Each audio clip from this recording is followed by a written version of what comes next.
When you imitate in a wrong way, what happens? You will get a life like that. There's no doubt in that. Because if you imitate the great lives of Arahants, if you could become Arahants one day, in the same way, if you imitate dogs, you will become a dog. Learn the sutta if you don't trust me. Live like a divine being during this time period. Life can end at any time.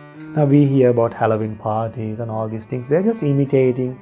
They're just pretending like ghosts and then try to scare others. When you give fear to others, what would you get? In return, you will get fear. Very few living beings became humans, while majority has become animals, demons. You reap what you sow, remember.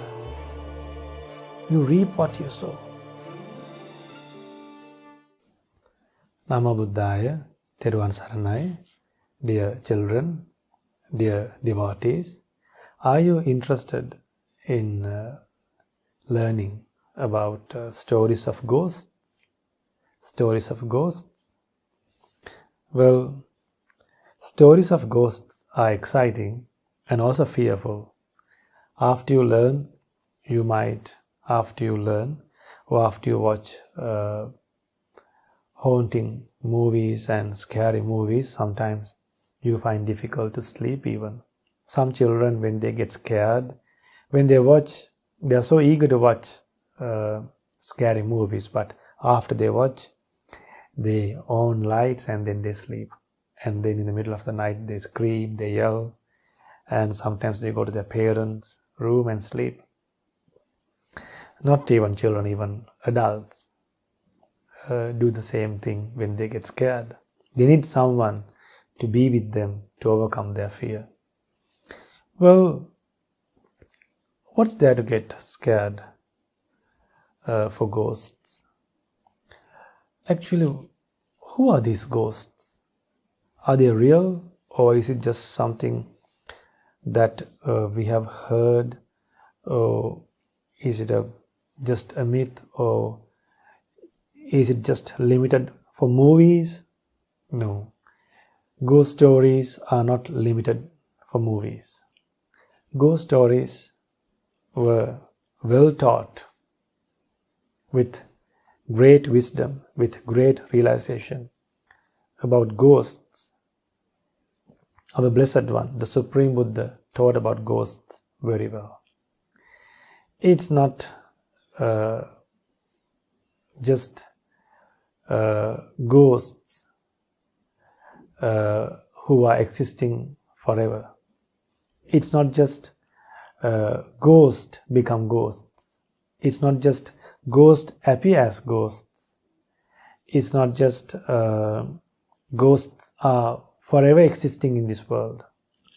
So, human beings are becoming ghosts. Human beings, after they give up this body, if they have lived in a way that they could become a ghost, they will be born among ghosts. So what's the nature of ghosts? So what's the nature of these non-human beings? The nature of these non-human beings, they are living with so much fear. And then they are very thirsty, and they feel hungry so much, and they don't have anyone to help them. So these ghosts, they depend on the good things we do. Don't forget that.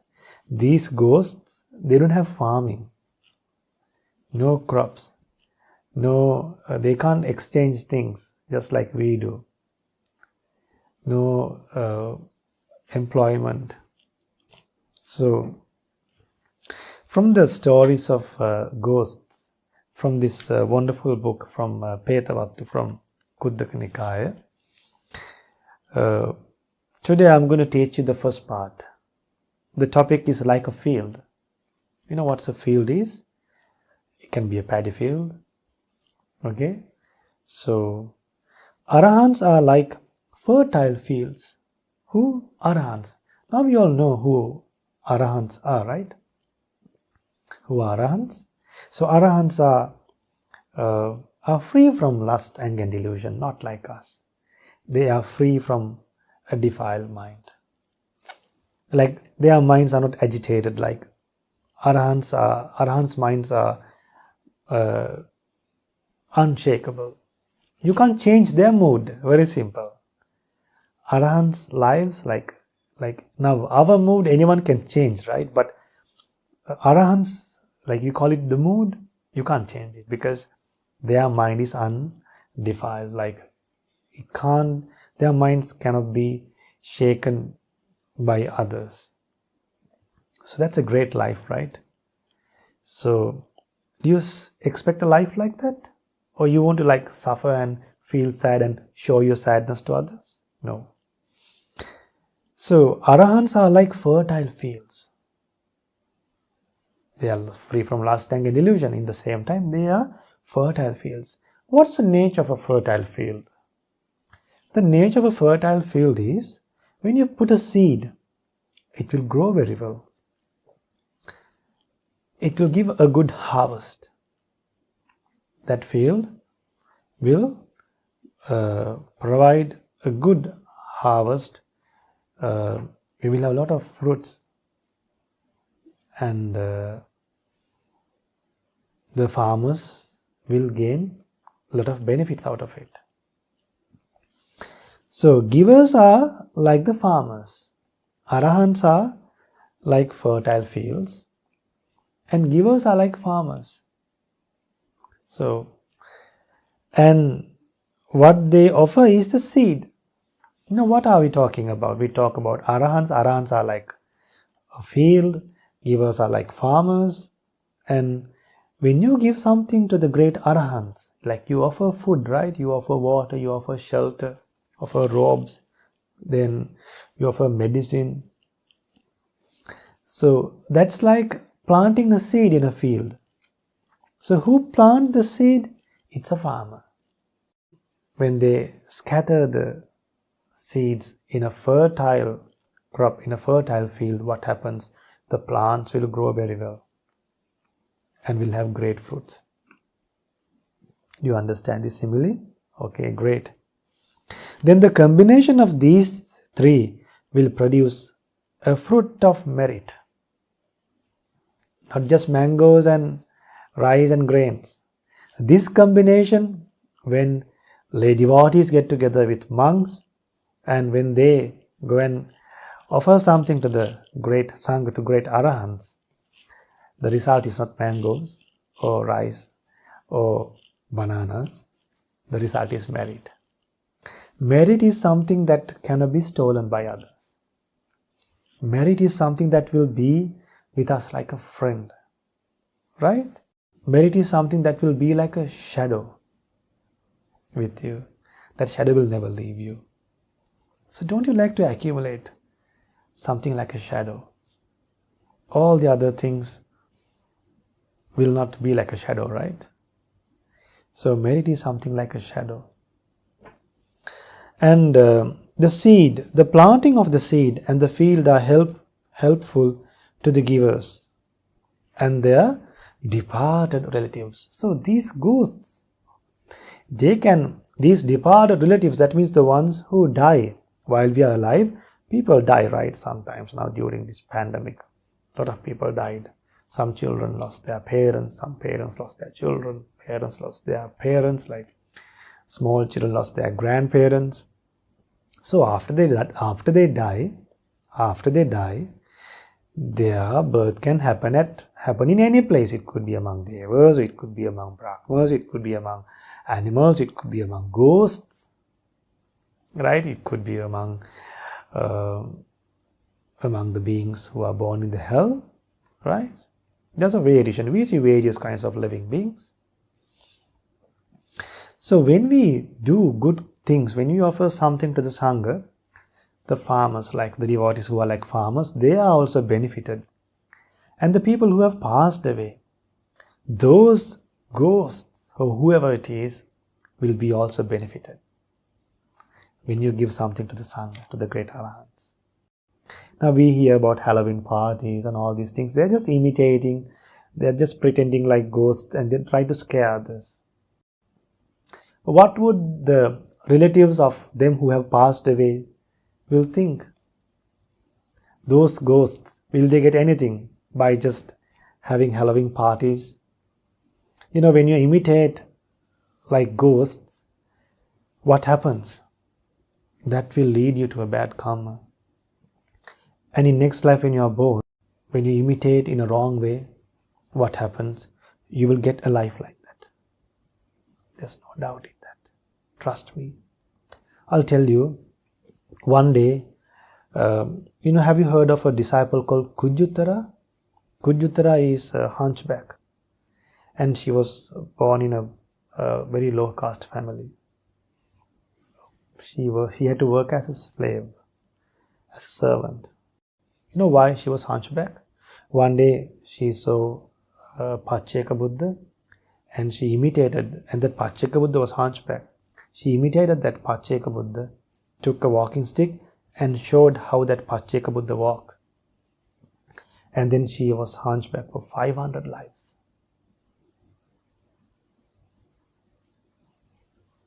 That is imitating a virtuous person. Some people, they imitate like they see people who are deformed. After seeing people who are deformed, the people who are not deformed, they imitate those deformed people. What happened? The people who are imitating and living and pretending and then decorating and then dressing and then who are imitating and showing how others look like from various clothes and with their behavior, they will also get a life like that. Because if you imitate the great lives of Arahants, if you could become Arahants one day, in the same way, if you imitate dogs, you will become a dog. That's a beautiful sutta. Learn that sutta if you don't trust me. Kukkuruvatiya sutta. Kukkuruvatiya sutta. One day, one person came to the Buddha. That person pretended like a dog, acted and behaved like a dog. So he was thinking, if I give pain to my life and if I act like a dog, I would attain Nibbana. And the other person pretended like a cow. So they both went to the Buddha and asked, Bhante, we have been doing this ascetic practice, for a long time. And they were talking about each other and they were telling their ideas. And one person asked, Bhante, Blessed One, this person has been practicing this for a long time. Will he attain Nibbana? Then Buddha said, let's keep aside this topic. Let's talk something else. Then again he asked. Then second time Buddha said, no, we'll talk something else. But for the third time he asked. Then the Blessed One said, since you're asking me, now I'll tell you. The one who pretended and the one who imitated like a dog will become a dog. The one who imitated like a cow will become a cow.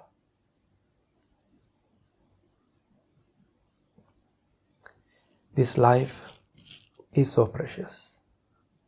To become a human being, just think from, if you believe in science, if you believe in normal calculation, just think the number of human beings who are living in the human world and compare the number of human beings to the animals. Human beings, very few living beings became humans, while majority has become animals, demons. Why? They behaved in past lives like animals and demons and ghosts. We were born as human beings due to a past, to a great, huge merit done by us. For sure not by imitating ghosts and animals. Not like living and not like having qualities of animals and ghosts. For sure having divinely qualities and human qualities. What are human qualities? What are human qualities? Abstaining from killing living beings, abstaining from stealing, abstaining from sexual misconduct, abstaining from telling lies, abstaining from taking alcohol, intoxicating drinks and drugs, abstaining from gossip, abstaining from idle chatter, abstaining from harsh speech, abstaining from a wrong livelihood, abstaining from wrong views, abstaining from having wrong views. And then, and also abstaining from being jealous, abstaining from being greedy, abstaining from being selfish, abstaining from being lazy. So human beings should abstain from these evil things and concentrate and focus on wholesome. No matter what. Like, you might like to drink and dance and to enjoy, but this drinking and dancing, criticizing others and making fun out of others, using this valuable human life just to pretend as a ghost, just to imitate a ghost and just to like show you are paralyzed. Like some they rap, like some they pretend like they have met an accident and their bodies, like they wrap their whole body with with bandages and with plasters and pretend and go to Halloween parties. They will one day, what will happen? Unnecessarily they will have to, really in real life, they will have to wrap their body with a bandage like that and suffer a lot. You reap what you sow, remember. You reap what you sow. So when you can reap good things, when you can, it's like, think of a neem tree. If you plant a neem tree, the branches, leaves, everything is bitter. But if you plant a sugarcane tree, it's very sweet. So, don't you like to reap something sweet to your life? Don't you like to reap something sweet and pleasurable and comfortable for your life? So help others, have compassion towards others. Don't try to frighten others. And then in Halloween parties, you are giving fear to others. You are threatening others. When you give fear to others, what would you get? In return, you will get fear. Therefore, you are showing a wrong example to the world. Even the future, even the young children, maybe in another 10 years, who see these things, they will also waste their life like this. Why not just dedicate this year to give up Halloween parties? Live like Arahants. Show to the world, tell the world that we are no more ghosts. We don't want to imitate like ghosts. Even like when there's still time remaining for us to behave like human beings, why should we behave like ghosts? Why should we behave like demons? Why should we pretend like ghosts and demons and like people who are wounded? Let's not give fear to others. Let's give no fear to others. Let's, even it is difficult in a society like this, when like the whole society is like going in a wrong side, let's at least one person join with this amazing great teachings of the Supreme Buddha and swim up currents and once and for all overcome these problems, and not to have thoughts like this, gaining fun out of these insignificant things, but enjoying great bliss, enjoying great happiness by giving, by sharing, and by supporting the poor, and by caring the poor, and by caring your parents, and by caring your loved ones, and by giving no fear, and by living like a divine being, not like a ghost. Live like a divine being during this time period. Life can end at any time. Therefore, be heedful, be great farmers. When the noble Sangha is present in this world, don't neglect them. Don't lose the association of the great Sangha. Offer dana to the Mahasangha. It's like growing a great seed in a great crop that will give great fruits to your life. That is a great merit. So in that way, even if you, in that way, the departed relatives will also be benefited during this time period when people are celebrating Halloween parties. If you can give dana to the Mahasangha and tell this is how you spend a season like this and how you could really look after the departed relatives and look after yourself and be an example, a good example to the world, and enjoy a happiness that is lasting, that you would never regret, and have a happy life. Namo Buddhaya. Theruvan Saranai.